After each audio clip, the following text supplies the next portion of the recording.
जय माता दी, जय माँ सिद्धिदात्री। आप सभी का बहुत बहुत स्वागत है माँ भवानी की बेटी यूट्यूब चैनल में। नवरात्रि की सीरीज चल रही है, माँ शारदीय नवरात्रि चल रही हैं और शारदीय नवरात्रि में आज है 9वां दिन, अंतिम दिन। 9वें दिन माँ सिद्धिदात्री की आराधना की जाती है। तो आइए जानते हैं माँ सिद्धिदात्री की पूजन विधि और व्रत कथा। माँ सिद्धिदात्री, आपको नाम से ही पता चल रहा होगा, सिद्धि सिद्धि यानी सिद्धियों को देने वाली। समस्त सिद्धियां जिनके मुट्ठी में है वो है माँ सिद्धिदात्री।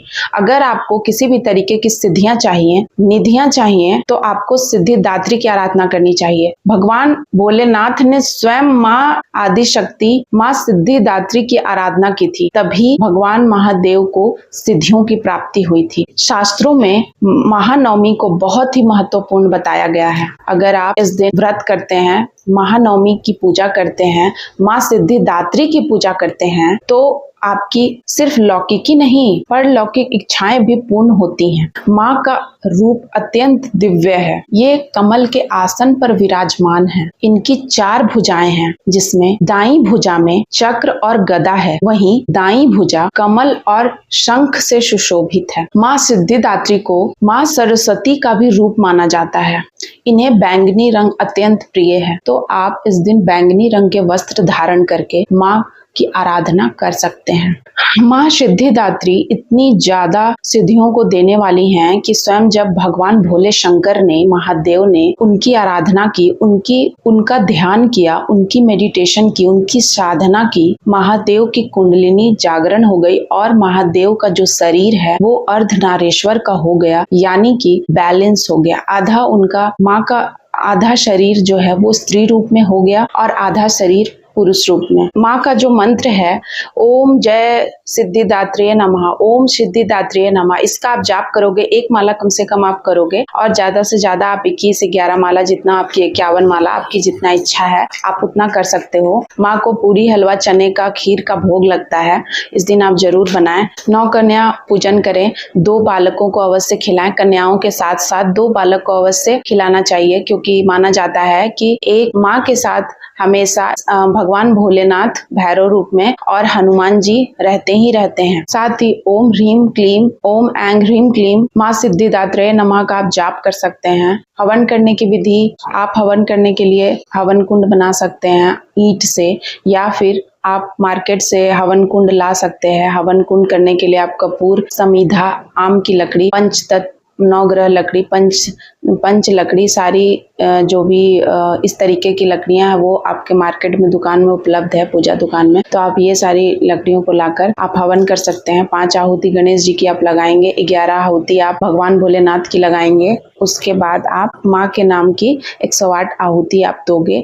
इस प्रकार आपका हवन संपन्न होगा। हवन में आप जो भी आप भोग बनाते हो माँ के लिए, घी की भोग बनानी है, पूरी, हलवा और चने की, आप उसका आप भोग लगाओगे हवन में। देवी देवताओं को सबको आप भोग ग्रहण करवाओगे, फिर आप आचमन करके उठ जाओगे। इस तरीके से आपका 9वीं का हवन कंप्लीट होगा। आप 9 कन्या पूजन कराओगे। 9 कन्या को सबसे पहले आपको भोजन कराना, उसके बाद ही अपना व्रत खोलना है। आप उसके बाद माँ सिद्धिदात्री की आप आरती तो करोगे ही। पूजा की विधि मैंने आपको बता दी, आरती तो आपको करनी ही है और दुर्गा सप्तशती का आपका पूरा अध्याय कंप्लीट कर लेना है इस दिन। अगर आप दुर्गा सप्तशती आपने उठाया है तो उस दुर्गा सप्तशती कंप्लीट आप उस दिन कर लोगे। चूंकि माँ सिद्धिदात्री समस्त सिद्धियों को, कामनाओं की पूर्ति करने वाली देवी हैं, इसीलिए इनकी कुछ विशेष मंत्र आपको मैं बताना चाहूंगी। अगर आप मोक्ष की प्राप्ति करना चाहते हैं तो ये मंत्र आपके लिए है। समस्ता सत्वा देवी भेदा स्त्रिया समस्ता सकला जगत्सु त्वय कया पूरितम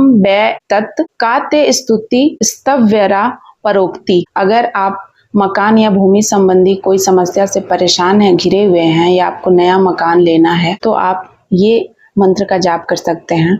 सर्वभूता यदा देवी स्वर्ग मुक्ति प्रदायिनी त्वा स्तुता स्तुतये कावा भवंतु परमोक्तया। अगर किन्हीं की संतान नहीं हो रही है, संतान प्राप्ति की इच्छा है, तो ये मंत्र का जाप करेंगे। गृहीतो ग्रहम हा चक्रे दंष्ट्रो धृत्वा सुंदरे वराह रूपिणी शिवे नारायणी नमस्तुते। तो इस तरीके से मैंने आपको कुछ मंत्र भी बता दिया जो माँ की है। माँ कमल के आसन पर विराजमान है, तो इसीलिए माँ की प्रार्थना भी उनके रूप का वर्णन करती है, जो इस प्रकार है। संस्कृत में श्लोक है, अमल कमल संस्था तज्रज पूजवर्णा करकमलधृतस्तभीत युग्माम्बुजा च मणिमुकुट विचित्र अलंकृत कल्प जाले भवतु भुवना माता संततम सिद्धिदात्रिय नमो नमः।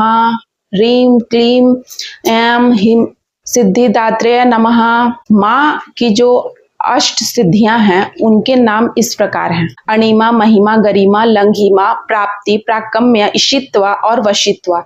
इस प्रकार भगवान शिव ने सबसे पहले माँ सिद्धिदात्री की आराधना करके, पूजा करके, उनकी मेडिटेशन करके, उनकी साधना करके इन 8 सिद्धियों को प्राप्त किया था और इस प्रकार उनका बॉडी बैलेंस हो गया था और अर्धनारीश्वर का शरीर रूप उन्होंने प्राप्त किया था। तो इस प्रकार माँ सिद्धिदात्री आपके घर, आपकी मन वांछित, आपके घर में सुख समृद्धि लाए। अगर आपने कलश स्थापना करी है तो कलश स्थापना आपकी पूर्ण पूजा हो जाएंगी। नवमी के दिन आप जब पूजा आपका कंप्लीट हो जाएगा तो बहुत लोग पूछते हैं कि कलश का क्या करें।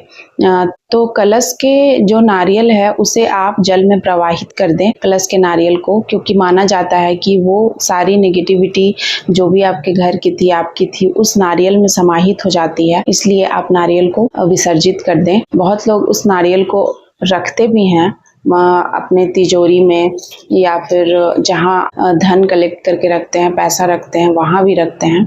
दूसरा है कि आपकी जो कलश है, कलश की जो जल है उसको आप पूरे घर में छिड़काव करें, वो शुद्ध जल को, और कलश में जो भी आपने सामान डाला है उसे आप अपने गमले में, आपके बगीचे में, आप किसी पेड़ के जड़ के पास आप रख सकते हैं। जो आपने ज्वारे बुने हैं उन ज्वारों को आप किसी गाय को खिला सकते हैं।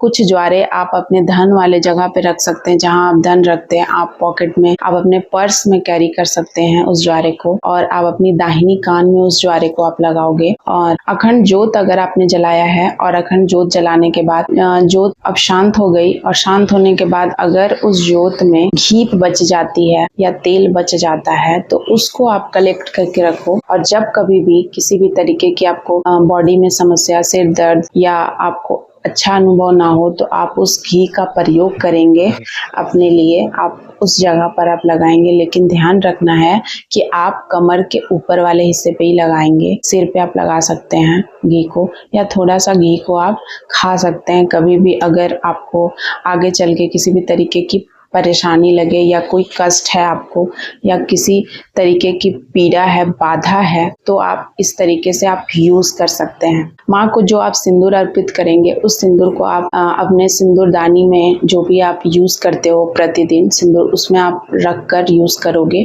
बहुत ही शुभ होता है। जो भी कन्याएं आपके घर आती हैं, अगर 9 से ज्यादा कन्याएं आपके घर आ जाती है तो उनका अपमान नहीं करना, उनको भगाना नहीं है। उनको भी आपको पूरे श्रद्धा भाव से उसी तरह से आप उनको भी भोजन कराएंगे, उनका भी स्वागत सत्कार जरूर करेंगे। और अगर आपको कन्या नहीं मिल रही हैं, कम से कम 5 या 7 कन्या को खिलाएं। अगर उतना भी नहीं मिल रही हैं तो आप 1 कन्या को अवश्य खिलाएं।